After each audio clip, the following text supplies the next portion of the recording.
Hey everyone, welcome back to Otakuact. Your boy is back with another solo leveling breakdown. You've seen the power. Now it's your turn to rise. Join me, subscribe to Otakuact and become part of the Shadow Army. So we open with Jinwoo, guys, the way his eyes just shot open as he jolted upright. The man's breath is uneven, his mind is racing and you can just feel the disorientation. And then Jinho walks in. The relief that flooded his face the moment their eyes met, his voice trembling as he rushed over with those glassy eyes full of emotion. Bro, I was getting emotional just watching this. But here's where it gets heavy, guys. Jinho drops the truth bomb. Jinwoo had been unconscious for 3 whole days. Can you imagine? The shock that hit him instantly when he realized how far he'd pushed himself with those constant dungeon raids and non-stop pressure. The man hadn't rested in days, maybe even weeks. No wonder his body finally gave out. But what's really haunting him? The architect. Those visions are still burning behind his eyes, clear as day. And then the realization hits. If he'd been asleep for 3 days, the S-rank gate in Shinjuku had already opened. When Jinwoo demanded that update from Jinho, you could see his expression just drop. And what Jinho told him? Absolutely terrifying. The moment that gate broke, monsters started pouring out, but not just any monsters. These were creatures usually reserved as final bosses in A-rank dungeons, except they weren't coming one by one. They came in waves, and they were all giants. The hunters on standby were completely caught off guard. Picture this. The first giant stomping through, each step shaking the earth beneath them. The fear that gripped everyone was palpable. But then we get Yuri Orof's moment. This man stood calm as if nothing fazed him, took a sip from his flask, tossed it aside and activated that magic circle he'd prepared. With hundreds of thousands of tons of mana crystals surrounding the area, this massive barrier surged to life. The air vibrated as energy surged through the circle, forming this protective dome invisible to the eye but impossible to pass. Yuri watching with that smug grin, confident in his magic, confident in himself. Nothing was getting through, right? Wrong. Something far bigger pushed through that gate. A giant so massive it dwarfed the rest, emerged from the shadows, brushed aside the other giants, and stood tall in front of the magic circle. Yuri's grin faded, his instincts screamed at him to run, but his body didn't move. This colossal creature pulled out a sword that looked more like a slab of steel, raised it, and in one devastating swing shattered the barrier. For a split second, Yuri stood frozen, unable to comprehend what had just happened. His impenetrable wall was gone. And then, oh God, this part was brutal.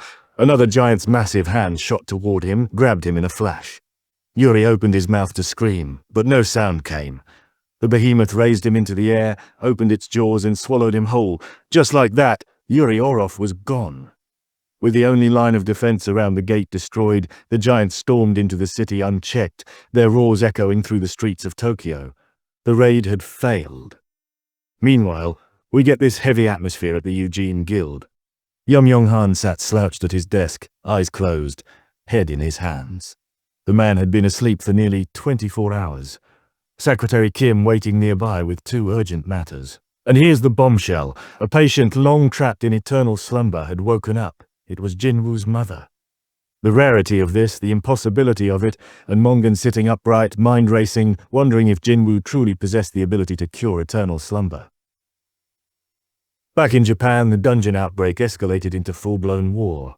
Tanks lined the streets, cannons firing at maximum power, helicopters unleashing relentless bullets and missiles, but it was all in vain. The giants pressed forward, completely unfazed. When Rai gave the command, the Blade Guild moved instantly. Kanai and Manuru launched into action with perfect coordination, but the creature reacted with inhuman speed, sidestepping both attacks with ease. These monsters weren't just strong, they were smart, adaptable, far beyond what anyone had trained for. The news helicopters showed the carnage from above, skyscrapers crumbling, roads split apart, trees ripped out by their roots and hurled like debris. The giants moved with purpose, as if erasing anything man-made from the land. And that largest giant near the gate? It just stood there, still and watchful, guarding the gate itself. One cameraman, pressed to the viewfinder, whispered his observation. Despite its sheer size and slow, deliberate movements, the giant looked empty, like it wasn't truly alive. Too mechanical, too calculated, as if following orders it couldn't disobey. In 2 days, only 2 of the 30 giants had been taken down, and the damage was already catastrophic. Flames devoured buildings, smoke choked the sky. The reporters began asking the question everyone was thinking: how much longer could they last? Far from the front lines, Jinwoo sat in his apartment, silently watching the apocalyptic news unfold. It reminded him of Jeju Island, the same helplessness, the same slow collapse, but this time it was spreading. If left unchecked, all of Asia could fall. And then his sister Jenna appeared in the doorway with her head lowered, worry clear in her voice as she pleaded with him not to go. This wasn't like her to speak up like this. Jinwoo assured her he wasn't planning on going anywhere, gently tapped her on the head, telling her not to worry before walking past her in silence. Later, needing to clear his mind, Jinwoo went for a light jog, eventually stopping at a quiet park. Sitting on that bench, staring into the distance with all those images swirling in his head. Tokyo, the giants, the fear in Jenna's voice. When he summoned Baru to check on Jenna, casually asking if he'd been watching dramas again instead of keeping an eye on her, Baru's embarrassment was perfect. But Jinwoo couldn't shake that feeling in his chest. Jenna's reaction felt different this time. She'd never tried to stop him before, not even once, except during his first raid 4 years ago. Had the orc attack on her school left a deeper scar than he'd realized? The black vehicle stopping beside him, the quiet escort to Yu Myung-han's office for a private meeting. When Myung-han slid that check across the table toward Jinwoo, clarifying it wasn't a bribe but a gesture of sincerity, you knew this was getting personal. And then the revelation. Mongan suffered from the same illness that had once trapped Jinwoo's mother. Eternal slumber. Jinwoo was only the 4th person to know this secret. Myung-han's confession hit hard. During his desperate search for a cure, he'd found only one case where someone had fully recovered: Jinwoo's mother. He wasn't asking for pity or favors, just the truth. If Jinwoo could offer even the smallest help, Mongan swore he would never forget it. But Jinwoo pushed the check back with a calm apology. He didn't believe there was anything he could do. That flicker of desperation cracking through Myung-han's composed expression as he asked again, more softly, how his mother had been cured. Jinwoo's response was perfect. If he truly possessed such a secret and intended to use it for gain, he would have already made a move.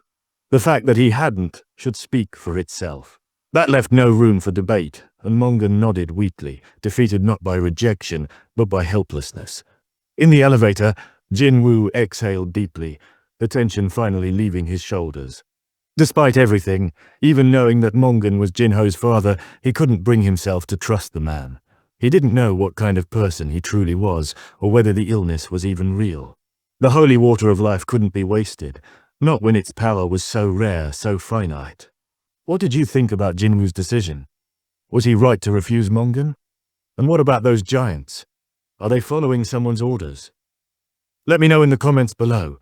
Don't forget to smash that like button if you enjoyed this breakdown, subscribe for more solo leveling content, and ring that notification bell so you never miss an episode. Until next time, this is Otakuact signing off.